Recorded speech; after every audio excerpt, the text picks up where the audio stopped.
How's it going, everyone? It's Harvey from Weather Sponge 5000, and I hope you guys are all having a great day. As let's get right into things by taking a look at the first week of January, because we do have an interesting low pressure system that's expected to move southward that could bring the possibility of a significant winter storm to many areas of the Midwest and the Northeast. So here's a look at the European model at around January 5th, 2025. We do have a pretty strong trough moving southward, bringing a pretty large area of moderate to even heavy snowfall at times over Minnesota, North Dakota, extending as far south as Iowa, and moving even more forward with the forecast. We see the snowfall continues ahead further southward to where Indiana, Illinois, Michigan, Wisconsin all get involved with right around moderate level of snowfall before it eventually moves into the Northeast and intensifies thanks to the instability we see from a ridge that's okay just to the east of it, forcing that warm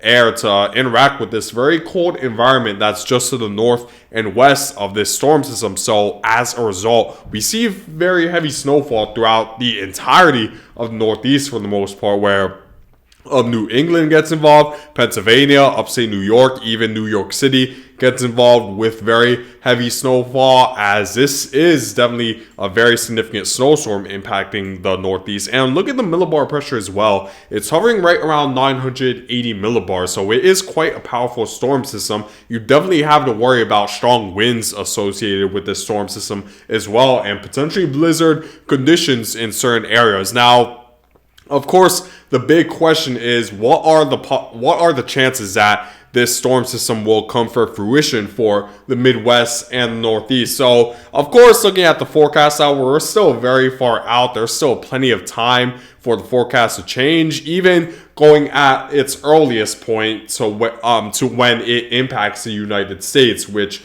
would be on January 5th. That's still 204 hours out, which is approximately right around 7 to 8 days out before it even brings any sort of snowfall to the Midwest. And then the forecast goes even further out when we're talking about once this impacts the Northeast. So there's still a lot of time for the forecast models to change. However, it seems like both the European model and the GFS model are very persistent on this trough moving southward and bringing a decent amount of snowfall to a lot of the same areas. But there are certainly still differences between the computer models. But the fact that both of the most reliable computer models are showing a forecast that's sort of in the ballpark within each other when it comes to the exact scale and the exact trajectory of this low pressure system, that's making me believe that we could potentially see a higher possibility of a snowstorm impacting the United States in this sort of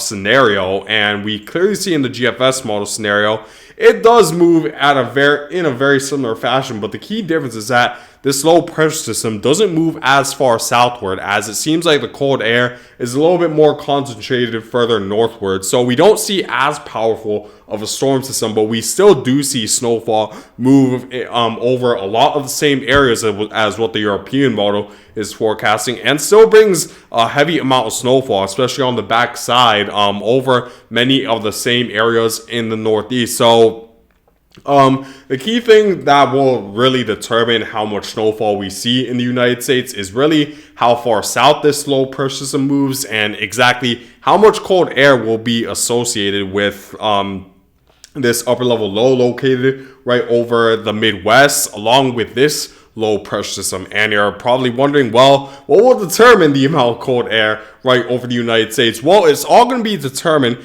by the amount of ridging that's going to be just to the east of this storm system, because the stronger amount of ridging we see on the eastern side of this storm system, the more likely this storm system will become strong enough for the northwesterly flow to be stronger, for this to have a higher amount of cold air, for this storm system to not only be more powerful, but be a little bit more likely to move further southward thanks to the stronger winds that would enhance, that would strengthen this upper level low that would be located in the right around the Ohio River Valley. So to give you guys a better idea of what I'm talking about, let's take a look at the height anomaly. So we see that there's going to be an upper level low moving, coming in from the Baja California coast, and then there's another low pressure system that's eventually going to merge with this upper level low. But the key difference that we see in the GFS model scenario is that most of the cold air is concentrated a lot further northward, mainly because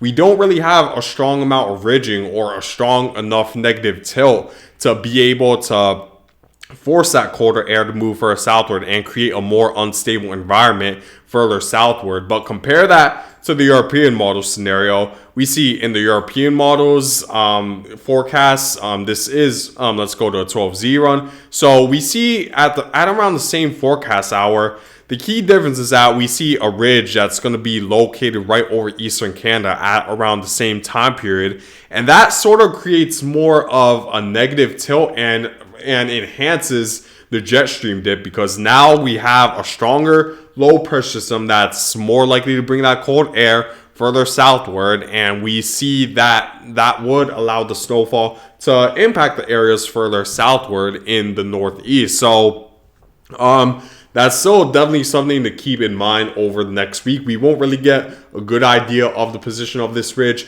I'll say maybe until next week, right around Friday, January 3rd, which is a more manageable forecast hour. That's right around 140 hours out. So we're going to need to wait maybe a little bit less than a week before we can jump to the conclusion of what's going to happen with this storm system, or at least a reasonable enough conclusion, because the key thing will be how strong this ridge is just to the northeast of this storm system. So I'll certainly keep you guys updated over the next several days once we get a better idea with the forecast. But let's say the GFS model was completely correct when it comes to the amount of snowfall for that specific snowstorm. So let's take a look at the total positive snow depth change that is a bit more accurate than using the ratio that assumes 1 inch of rain equates to 10 inches of snowfall. We clearly see that this brings plenty of snowfall to many of these areas, where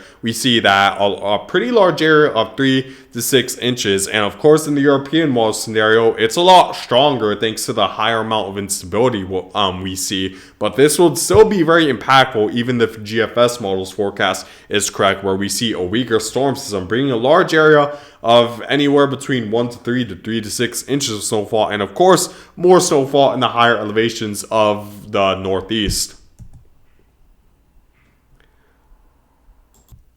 Now, if the European model's forecast was completely correct, we see that this will be a much more impactful storm system where the instability would be a lot stronger, and we'd see a much stronger storm in general, where this could easily bring a large area of 6 to 12 inches of snowfall throughout the Midwest, much of the interior Northeast. Even Boston and New York City could get involved with very heavy snowfall, anywhere between 3 to 6 inches, but the rain snow line is very close. But when we're talking about a forecast that's this far out, we can't even rule out completely the possibility this snowfall moves even as far south as Richmond, Virginia, or the Delmarva Peninsula, because when we're talking about a forecast this far out, a lot could change. And if we do see enough cold air more than expected, then we could see a significant winter storm impact the coastal northeast cities easily. So I'll certainly keep you guys updated over the next few days regarding this storm system, as like I said, we won't get a really good idea until I'll say the middle to late part of next week, once we really get to see how this ridge will build over the western United States. But that's not the only snowstorm possibility, at least in the northeast, because there is a possible another snowstorm that could happen as early next week. So if we were to continue to move forward, it's going to be mostly warm throughout much of the southeast, including the northeast, where we're going to see a strong ridge dominate, along with a few troughs that are going to move northward to help enhance that southerly flow. So we're going to see conditions quite warm for much of the eastern United States. And continuing to move forward with the forecasts, we do see there's going to be a trough moving through. It'll primarily be a rain event. There isn't a lot of cold air that this trough is going to have to work with. So mainly expect maybe some accumulating snowfall in portions of Michigan, but it won't be much, and there could easily be a lot of rain mixing in. So don't expect much out of this storm system, at least when it comes to accumulating snowfall. But moving forward, this could be our next potential winter storm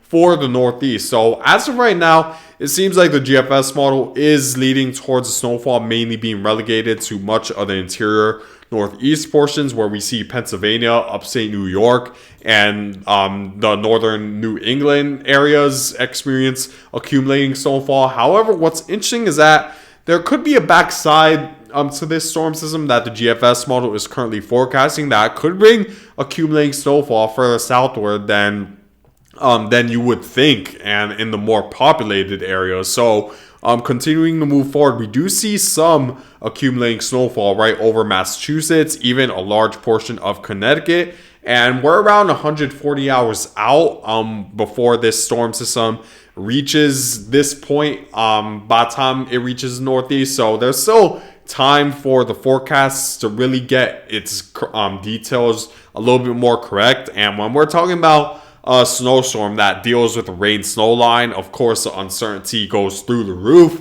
when we're talking about forecasts that's beyond 5 days out. So we're still going to need to pay close attention to see if there's that possibility the snowfall could move further southward and impact the more populated cities of the Northeast as well, like Boston and New York City. But as of right now, it seems like the GFS model mainly relegates most of the heavy snowfall in the interior Northeast portions, but does bring some snowfall over Connecticut. Even Boston gets involved, and there is that possibility that the accumulating snowfall could move further southward. But if we were to take a look at the European model scenario, it isn't exactly the same, and the reason being is that the European model expects the ridging to be a little bit stronger to the point where this low pressure system would take more of a due northward direction rather than a due northeastward direction. And what that does is that that'll enhance the southerly flow a little bit too much, to the point where most of the snowfall will be relegated towards the higher elevations of the interior Northeast. Not even the entirety of upstate New York would experience snowfall in a scenario like this. For example, a place like Albany, this would mostly be a rain event in the European model scenario. And like I said, this will mainly bring snowfall to the higher elevations. So the key thing we're going to need to watch out for is how strong the ridging will be just to the east of this low pressure system. We'll definitely get a good idea of how strong it'll be. I'll say once this storm system, this trough that will move through right around Sunday to Monday moves through, we'll get a good idea of how much ridging there will be, and as a result, get a better idea of the track forecast of this storm system. If we were to see a more westward track like what the GFS model is forecasting, we could expect more cold air for a higher possibility of snowfall to impact the areas further southward and the areas that are a little bit lower in elevation. But if the European model's forecast is correct, where we see a stronger ridge, a stronger storm, a stronger southerly flow, then the area where you receive accumulating snowfall will be kept at a minimum, mainly right around the higher elevations of the Northeast. But I'll certainly keep you guys updated over the next few days.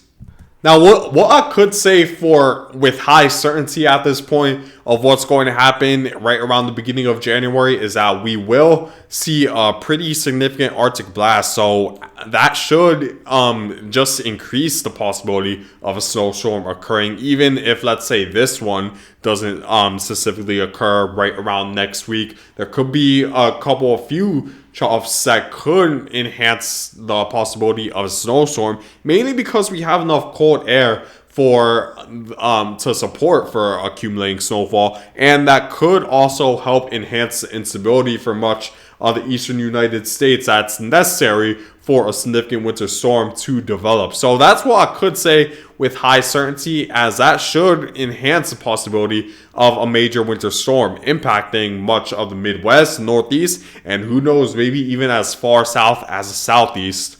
So here's one pretty crazy scenario the GFS model is forecasting in the very, long-term future, where we do see right around the January 9 to 10 time frame, we see a pretty significant Clipper system move very far southward, bringing not only a lot of cold air behind it, but a significant amount of snow as far south as the southeast, where Mississippi, Alabama, Tennessee, even Georgia gets involved. And then continuing to move forward, we see just a very powerful nor'easter impacting pretty much the entirety of the coastal northeast. So this would be a worst case snowstorm scenario for the northeast straight up if this forecast were to come for fruition. But of course, it is so far out that I won't necessarily even give you guys hope just yet that this is going to happen. So I'll keep you guys updated if this continues, and even once we get into a more manageable forecast hour, because it's still a bit too far to really outline the possibilities of this or chance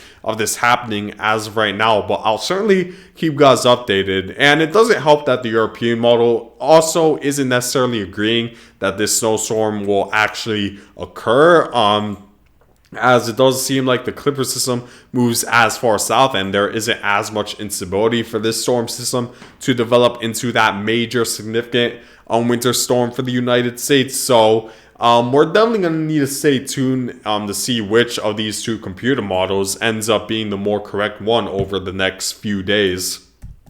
But that's it for now, guys, and I'll thank you guys for watching. Make sure to subscribe if you want to see more weather-related content like this and more updates when it comes to our next potential winter storms. And I hope you guys all have a great day.